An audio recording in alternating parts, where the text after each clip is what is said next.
우리 18절에서 24절 한 목소리로 우리 함께 봉독하도록 하겠습니다. 18절에서 24절입니다. 다윗이 도피하여 라마로 가서 사무엘에게로 나아가서 사울이 자기에게 행한 일을 다 전하였고 다윗과 사무엘이 나요스로 가서 살았더라. 어떤 사람이 사울에게 전하여 이르되 다윗이 라마 나요스에 있더이다 하며 사울이 다윗을 잡으러 전령들을 보냈더니 그들이 선지자 무리가 예언하는 것과 사무엘이 그들의 수령으로 선 것을 볼 때 하나님의 영이 사울의 전령들에게 임하며 그들도 예언을 한지라. 어떤 사람이 그것을 사울에게 알림해 사울이 다른 전령들을 보냈더니 그들도 예언을 했으므로 사울이 세 번째 다시 전령들을 보냈더니 그들도 예언을 한지라. 이에 사울도 라마로 가서 해구에 있는 큰 우물에 도착하여 물어 이르되 사무엘과 다윗이 어디 있느냐? 어떤 사람이 이르되 라마나요스에 있나이다. 사울이 라마나요스로 가니라. 하나님의 영이 그에게도 임하시니 그가 라마나요스에 이르기까지 걸어가며 예언을 하였으며 그가 또 그의 옷을 벗고 사무엘 앞에서 예언을 하며 하루 밤낮을 벗은 몸으로 누웠더라. 그러므로 속담에 이르기를 사울도 선지자 중에 있느냐 하니라. 아멘. 오늘 말씀 가운데서 세상에 영적 영향력을 끼치려며 이라는 제목으로 하나님의 말씀을 나누도록 하겠습니다. 우리 예수 믿는 사람들은 나만 잘 되려고 신앙생활을 하는 것이 아닙니다. 예수를 믿는다라는 것은 그것은 예수 그리스도의 삶을 세상에 보여주는 것뿐만 아니라 증거하는 데 그 목적이 있습니다. 그래서 우리는 예수 믿는 것이 나만 잘 되고 나만 형통한 길 가고 나만 복된 길로 간다라고 하는 생각을 갖는 것은 굉장히 위험할 수가 있습니다. 특히 오늘 우리가 살고 있는 이 시대가 정말 그러한 시대가 아닌가 생각을 합니다. 사람들이 신앙생활을 하면서 항상 원하는 것은 축복받기를 원하고 형통하기를 원하고 무엇이든지 잘 되기를 원합니다. 그런데 그 가운데에서 과연 중요한 것은 뭐냐면 그 가운데 하나님이 정말 기뻐하시는 그러한 인생을 살고 있는가 우리가 한번 점검해 봐야만 됩니다. 하나님의 원리는요, 세상에 하나님을 증거하는 것만큼 우리에게 놀라운 축복으로 다가온다는 것입니다. 그래서 하나님의 사람들이 이 복음을 전할 때 둘씩 짝지어서 예수님이 보낼 때 이럴 때 보면 항상 가서 축복을 하라. 근데 그들이 축복받지 못하면 그 축복이 너에게 돌아온다라고 말씀하고 있습니다. 이 얘기는 축복했는데 안 되면 신난다 내가 축복받는다는 게 아니라 하나님의 말씀이 그만큼 엄중하고 그 말씀이 능력이 있다는 것을 말씀하고 있습니다. 그러니까 그 그릇이 안 되면 하나님의 축복을 받지 못한다는 것을 세상으로 알게 하시는 것도 하나님의 섭리입니다. 오늘 말씀에 그래서 세상에 어떻게 하면 선한 영향력을 끼칠 수가 있을까? 또 영적인 영향력을 끼칠 수 있을까는 다시 말하면 우리에게 있어서 우리의 인생이 얼마만큼 하나님과 친밀하고 하나님의 은혜와 복이 우리에게 흘러넘치는가에 대한 척도이기 때문에 그렇습니다. 그러니 영적 영향력을 갖지 않은 교회나 성도들은요, 우리가 다시 한번 스스로를 돌이켜 봐야 됩니다. 제가 이 말씀을 준비하면서 좀 찔리기도 했지만 그러나 하나님의 말씀이기 때문에 이 말씀을 통해서 저와 우리 모두가 이 말씀의 챌린지가 돼서 하나님 앞에 영적 영향력을 가진 사람이 되시기를 주의 이름으로 축원드리겠습니다. 아멘. 오늘 본문 말씀 보면 사울이 1절부터 아예 작심을 했습니다. 주의 신하들에게 나 이제 정말 다윗 죽여야겠다. 요나단이 그 말 듣고 그렇지 않아도 18장에 보니까 사울이 다윗을 벽에 박으려고 단창을 2번이나 던진 사건이 일어났습니다. 그 얘기가 온 소문이 돌았는데 이젠 사울이 아예 대놓고 다윗을 죽이겠다고 얘기하니까 요나단이 엄청 걱정이 됐습니다. 왜냐하면 자기의 생명처럼 사랑했던 사람이 바로 다윗이기 때문입니다. 어디를 봐도 예쁜 겁니다. 정말 그런 친구 하나 있으면요 세상 안 부럽습니다. 내 생명보다 더 아끼는 친구가 있다는 것. 이것처럼 복된 것이 어디 있겠습니까? 그런데 다윗이 이 말을 듣고 요나단이 이 말을 듣고 다윗에게 얘기를 합니다. 내가 가서 아버지 의중을 한번 확실하게 알아볼 테니까 넌 좀 숨어 있어라. 내가 어떻게 되는지 알려주겠다. 이렇게 얘기합니다. 그리고 요나단이 가서 아버지에게 직접적으로 얘기합니다. 본문에 보면 다윗을 칭찬하여 이르되 이렇게 얘기합니다. 근데 칭찬치고는 아주 대놓고 얘기하는 것입니다. 첫째로 이 칭찬은요, 사울의 마음에 찔림을 줍니다. 아버지, 왕이요, 다윗은요, 당신 왕에게 죄를 짓지 않았습니다. 그리고 왕께 행한 일이 심히 선합니다. 하나라도 왕을 위해서 한 것이 자기를 위해서 한 게 없습니다. 그리고 자기 목숨보다도 왕과 이 나라를 위해서 블레셋 그 불같은 전사들과 싸워서 자기 목숨을 내놓고 전쟁터에서 승리했습니다. 그래서 여호와께서 다윗을 통하여 이스라엘 구원한 것을 왕이여 당신도 기뻐하지 않았습니까? 그런데 어찌하여 죽이려고 합니까? 이것이 바로 요나단이 자기 아버지 왕 사울에게 한 말입니다. 이 말을 듣고 사울이 찔리기도 했고 말이 틀린 게 없다 보니까 거기에서 얘기합니다. 내가 여호와의 사심으로 맹세하거니와 다윗이 결코 죽지 아니하리라. 이렇게 얘기를 했습니다. 그런데 그 다음에 또 블레셋하고 심한 전투가 일어났는데 거기서 완전히 엄청난 대승을 거뒀어요. 큰 승리를 하고 온 다윗을 향해서 왕은요 오히려 더욱더 악령에 시달려. 그러니까 다윗이 승전하고 와서도 이 왕의 치료하기 위해서 또 수금을 치면서 그 연주를 해서 악령을 쫓아내려고 합니다. 근데 그 악령에 사로잡혀서 너무나 그 힘을 컨트롤할 수 없어서 또 단창으로 다윗을 찍으려고 벽에 치르려고 또 단창을 던졌어요. 그거 보니까 하나님께서 그를 갖다가 보호하셔서 그로 도망하게 하였다. 성경은 이렇게 얘기하고 있습니다. In His presence 하나님이 그와 함께 하셔서 그가 도망을 했다는 거. 그러니 이 다윗이 두 번이나 이러니 얼마나 혼비백산했습니다. 다윗이 이제 할 수 있는 것은 뭐예요? 생각 속에 본능적으로 나 도망해야겠다. 이게 더 이상 있어서는 안 된다. 분명히 나를 죽일 것이라는 예감이 있습니다.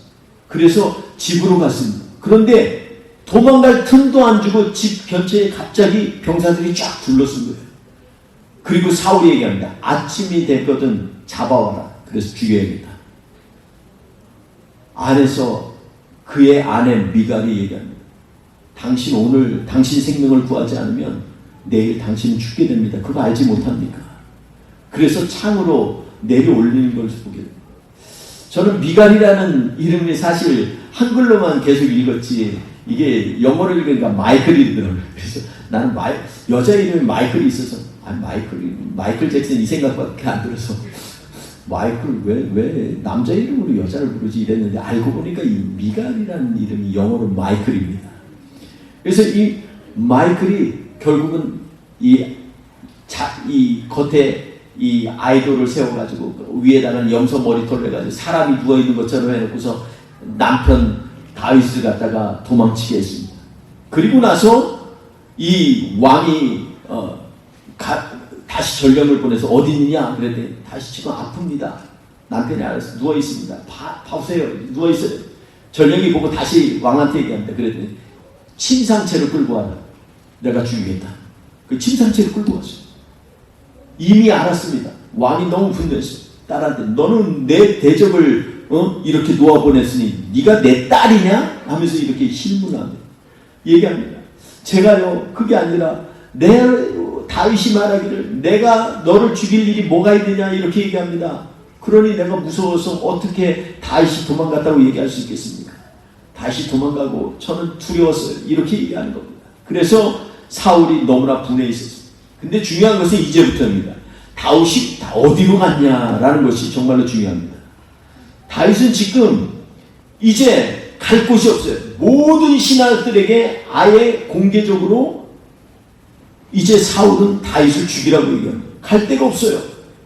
그런데 간 곳이 어디인 줄 압니까? 라마입니다. 교통의 이 중심지이기도 하고 그곳은 사울이 사는 곳이에요.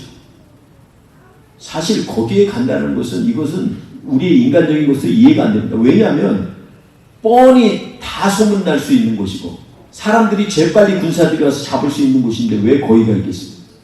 두 번째로 더 이해가 안 되는 것은 다윗이 자기가 사울에게 자기에게 한 일을 다 고하니까 사무엘하고 그 다음에 같이 라마의 한 지역에 이름이 있는데 나요시라고 하는 곳에 가서 거기서 살았더라 이렇게 얘기합니다. 아니 하루 방문한 것도 아니고 거기서 살았더라 이렇게 얘기합니다. 도대체 이 일이 무슨 일인지 이해가 안 됩니다. 아니 다윗이 왜 거기 가서 살아요? 지금 공개적으로 나 죽이라 이런 얘기밖에 안 돼요. 나요시라는 말은 어떤 얘기냐면 거주지라는 뜻도 있고 기숙사라는 뜻도 있습니다. 그래서 그 이후에 오늘 본문의 20절 이하에 보면 선지자들이 있는 곳이 바로 이 나요시입니다. 그 선지자들은 어떤 선지자면 거기에 수령이 사무엘이다 하는 것을 얘기를 들어보니 사무엘이 마지막 자기 죽기 전에 제자들을 양육하는 그러한 곳이었던 것으로 우리는 보게 됩니다. 근데 그냥 단순히 가르치는 것으로 끝나는 것이 아닙니다. 가르치면 배우면 되잖아요. 근데 의도적으로 여기에 보니까 다윗이 거기 가서 살았더라 이렇게 얘기합니다.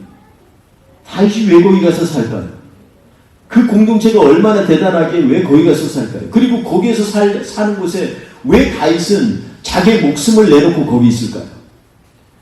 다윗이 오늘 이것을 보면서 이 도피한 이유들을 생각해 보면은 이곳에서 자기는 반드시 하나님께서 자신을 구원할 것이라는 구원의 확신이 있었던 것 같습니다. 사울에게는 하나님의 이 영이 임했던 경험이 있습니다. 그래서 그는 이제 지금 어디 있는지 찾으려고 하다 보니까 다윗이 사무엘하고 같이 있었다는 거예요. 그래서 바로 전령들을 보냅니다. 이 전령이라는 건 메신저라고 되어 있지만 실제로는 가서 잡아올 수 있는 힘을 가진 군사들을 얘기합니다. 근데 이 전령들이 가가지고서 거기에 보니까 선지자들이 예언을 하고 있는데 그곳에서 그 보안이 선지자가 예언하고 그 수령이 사무엘이더라 이렇게 얘기합니다. 그리고 나서 이들도 예언하더라 이렇게 얘기하고 있습니다. 여러분 선지자들이 예언하는 게 뭐가 그렇게 이게 엄청난 겁니까? 이것이 사람들에게 영향을 끼쳐서 다윗을 죽이러 온 사람들이 지금 똑같이 하나님의 말씀을 하고 있는 거예요. 여기 예언이라는 말이 무슨 말이냐면 원래 이 영어 버전에 보면 they saw the prophets prophesying 이렇게 얘기합니다. When they saw prophets prophesied. 선지자들이 선지의 말을 하고 있는 것을 봤을 때 이들도 선지의 말을 했다 이렇게 얘기합니다. 이 히브리어로 보면 나바라는 말입니다. 나바. 이것은 뭐냐면 원래 의미는 하나님의 영에 감동되어져서 말하는 것을 얘기합니다. 그러니까 지금 예언했다는 말은 하나님의 영에 감동되어서 말을 했다는 거예요. 여러분 옆 사람에게 한번 얘기해 볼까요? 나봐. 뭐라고 들려요? 누구 보라고요? 나봐. 근데 이 말이 한국말로 나봐 이렇게 들리잖아요. 이게 근데 굉장히 충격적인 말이에요. 이 말이 의미가 굉장히 맞습니다. 이게 뭐냐면 나봐.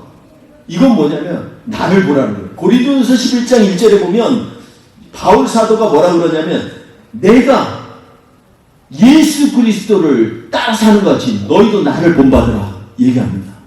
나봐. 지금 사울이 지금 이 고린도 교회에 얘기하고 있습니다. 여러분 적어도 이런 곳에서 하나님의 성령의 역사가 일어나는 거예요. 세상 사람들이 변화는 어디서 일어나냐면 우리가 나봐 할 때 일어나는 겁니다. 나봐. 교만해서 나봐하는 게 아니라 너무나 은혜에 감동이 돼서 나봐. 나도 하나님이 구해주셨잖아. 나봐. 하나님이 오늘도 내 삶 가운데 역사하시잖아. 나봐. 하나님은 오늘 나를 치료하시잖아. 여러분, 우리 안에 진정한 나바가 일어나면요, 세상이 변화가 일어나게 됩니다. 여러분, 예수님이 뭐라고 하셨습니까? 요한복음 13장에 33, 34절에 뭐라고 하냐면, 내가 새 계명을 너희에게 주노니 너희는 서로 사랑하라. 내가 너희를 사랑한 것 같이 너희를 사랑하라. 이게 바로 예수님이 나봐 이러는 거예요. 그러면 세상이 너희가 내 제자인 줄 알리라. 이렇게 말씀하고 있습니다. 여러분, 목사가 성경을 많이 얘기한다고 해서 나바가 이루어집니까? 여러분, 오랜 신앙 경력 생활을 한 장로님, 권사님이 나바의 신앙이 아니면 그곳에 성령의 역사가 없어요. 교회를 섬기고 교회의 모든 것들을 이끄는 집사님들이 나바 하지 않으면 교회는 교회가 되지 못합니다. 여러분, 3번이나 전령들이 와서 하나님의 말씀에 영향력을 받아서 본인들도 그 하나님의 말씀을 하면서 하나님이 살아계신다는 것을 고백하는 이 일들이 얼마나 대단합니까? 적개심에 분나고 악한 영에 짓눌려 있던 사울조차도 하나님의 신령한 말씀들이 흘러넘치는, 집사가 집사되고 장로가 장로되고 권사가 권사되고 목사가 목사되는 교회가 있을 때 사람들의 변화가 일어난다는 것입니다. 사랑하는 성도 여러분, 그러므로 우리는 나바의 신앙을 회복해야만 교회가 되고 사람들이 예수 그리스도를 바로 알게 되고 자기의 죄들이 깨우쳐지는 것입니다. 여러분, 지금 이 시대에 하나님이 원하시는 교회는 바로 이 나바 신앙을 가진 그러한 믿음의 공동체를 하나님은 원하십니다. 여러분, 우리 뿌리 깊은 교회가 이제는 나바의 신앙의 공동체가 되어야 되겠습니다. 내가 잘나서 나바가 아니고 나를 통하여 하나님이 역사하시는 것들이 투명하게 일어난 것들을 볼 때 하나님께서는 비로소 우리를 얘기한다. 아, 이제 알겠다. 네가 예수 그리스도의 제자구나. 내 아들의 제자구나. 우리 하나님이 인정하신다는 것입니다. 사랑하는 성도 여러분, 시대가 갈수록 어려운 시대에 우리는 살고 있습니다. 오늘 과연 우리는 정말로 세상에 영향력을 끼치고 살고 있습니까? 나의 심령은 오늘도 주님의 존전에 나오는 것에 대해서 너무나 두렵고 떨림으로 나오면서 주님의 임재를 간구하는 그러한 삶을 살고 있습니다. 내 입술에 있는 고백이 그냥 입술에 있는 것만이 아니라 하나님이 주시는 그러한 고백으로 우리 가득 차 있습니다. 여러분, 성전의 본질에 대해서 에스겔서 37장에 이렇게 얘기하고 있습니다. 성전의 문틈 사이로 물이 흐르는데 내가 보니, 에스겔이 지금 환상 가운데 보는 거예요. 그 물이 흘러 넘치더라. 근데 그 물이 점점점 내 발목에 이르고 그리고 내 이 무릎에 이르고 내 허리까지 이르러서 도저히 걷지를 못하게 되고 헤엄치지 않으면 살 수가 없게 되었더라. 이렇게 얘기합니다. 그리고 그 물이 흘러넘쳐서 온 세상에 생명을 주고 치료의 역사를 일으키더라. 에스겔서 37장에 이렇게 말씀하고 있습니다. 여러분, 우리 생각에는 우리가 깨달았기 때문에 우리가 하나님 앞에서 결단하고 삶이 변한다라고 생각하십니까? 그렇지 않습니다. 깨우친다고 해서 다 올바로 살 것 같으면 목사님들이 제일 거룩하고 더 온전한 삶을 살아야죠. 저는 지난주에 얼마나 속이 상했는지 모릅니다. 누구 때문이냐면 나 때문에. 그렇게 내 안에 천박할 수가 없어요. 내가 오늘 그 찬양하면서 내가 속으로 얼마나 울었는지 몰라요. 아니, 사람들한테 조금 불공평한 거 좀 당했다고 얼마나 안에서 분노가 일어나는지 알 수가 없어요. 같이 운동하는 동료가 말 한마디 좀 잘못했다고 그것 때문에 상처가 받아가지고 얼마나 제가 마음이 아팠는지 몰라요. 여러분, 우리 인생 가운데 우리는 우리 스스로를 갖다가 너무나 과대평가하는 경향이 있습니다. 여러분, 우리 인생이 우리가 하나님의 말씀이 깨우쳐졌다고 변하는 게 아니에요. 진짜 변화는 어디서 오는 줄 알아요? 무의식적으로 주님의 은혜를 경험하니까 나도 모르게 발부터 움직이는 거예요. 발부터 교회를 가고 발부터 섬기는 자리 가고 발부터 하나님이 기뻐하시는 자리로 가는 거예요. 무릎까지 차올라서 나도 모르게 기도하게 되는 거예요. 내가 의지를 가지고 기도하면 5분도 힘들고 10분도 어려워요. 근데 주님의 은혜의 강줄기가 나를 적시기 시작하니까 발목도 내 맘대로가 아니고 내 무릎도 내 맘대로가 아니고 나는 10분 하는 것 같은데 눈 뜨고 보니까 1시간 기도하고 하나님의 은혜 가운데 있게 됩니다. 허리까지 차올라서 이제는 심장조차도 주님의 맥박을 느끼고 같이 박동하는 그러한 은혜의 자리에 서게 된다는 겁니다. 계속해서 하나님의 저를 향하여 있는 에스겔을 향해서 하나님이 주신 이 환상이 뭡니까? 우리의 인생에 있어서도 참된 교회에 우리의 참된 예배자는요, 매일마다 점점점 은혜가 차올라서 나도 모르게 그 은혜의 강물에 나를 맡겨 나갈 때 그 물이 세상 끝까지 이르러서 하나님의 은혜를 전하고 생명을 전하고 치료의 역사가 일어나고 귀신이 쫓겨나가고 하나님의 은혜에 나를 선포하는 믿음의 사람이 된다는 것입니다. 사랑하는 성도 여러분, 우리 다시 한번 나바의 신앙이 우리 안에 깃들기를 바랍니다. 내가 잘해서가 아니라 내 안에 있는 하나님의 은혜가 너무나 커서 나봐 이러면서 오늘 하루를 주님 앞에 의탁하고 한 주를 주님의 은혜 가운데 사는 저와 우리 되시기를 주님의 이름으로 축원드리겠습니다. 기도합시다. 기도하겠습니다. 하나님, 오늘 우리가 이 자리에 모인 이유가 무엇입니까? 주님의 거룩한 전이라고 생각하고 주님의 몸된 교회에 나와서 우리의 마음을 드리고 정성을 드리고 시간을 드리는 이유가 무엇입니까?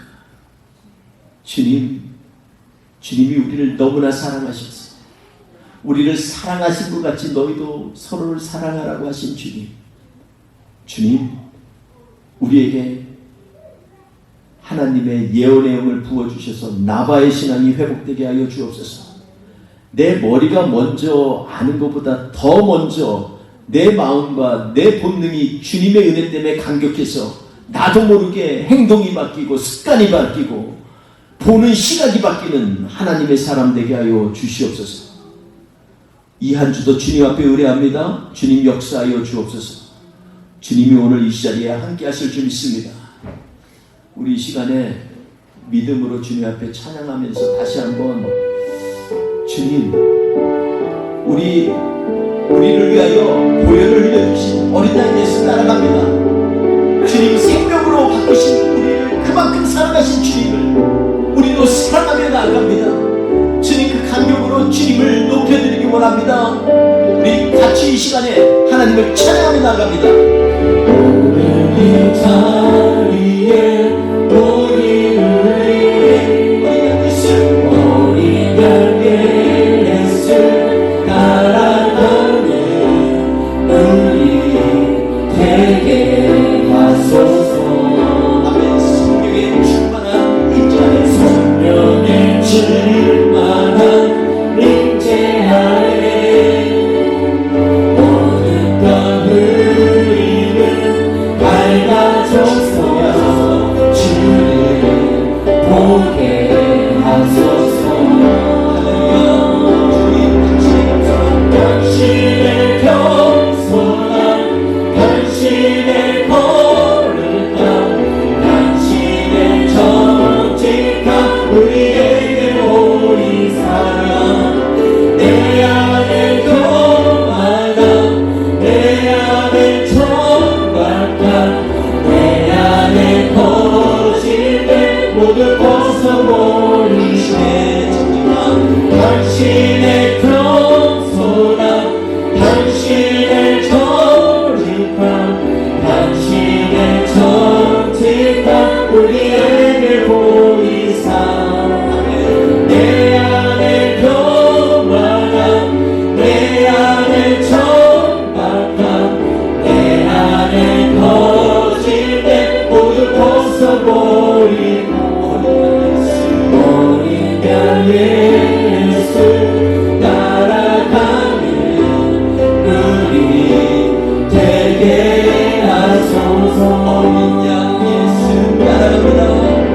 어린 양 예수 따라가는 우리 다시 한번 어린 양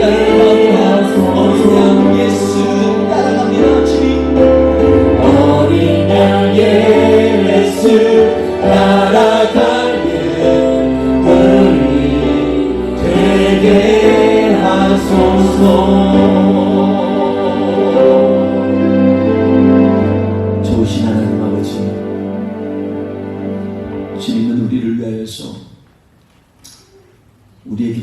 사랑함을 보여주시고 낮고 낮은 자리까지 오셔서 몸으로 우리에게 사랑을 증거하셨습니다.